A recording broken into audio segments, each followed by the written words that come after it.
ವಂಚಿತಂ ಕಪಿಸ್ತ ಜಂಬೂ ಫಲಸಾರ ಭಕ್ಷಿತಂ ಉಮಾಸುತಂ ಶ್ಲೋಕ ವಿನಾಶ ಕಾರಣಂ ನಮಾ ವಿಘ್ನೇಶ್ವರ ಪಾದ ಪಂಕಜಂ ರುದ್ರ ಅಂಗಾಲು ಚಾಚುತ್ತ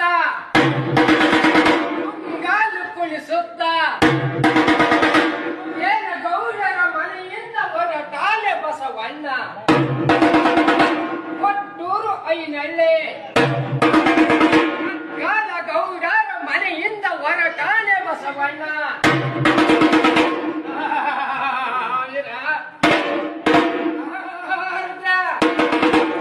ಸರುವತ್ತಿನಾಗ ನನ್ನ ನೀರು ಕರಗುವ ಬೇರೆ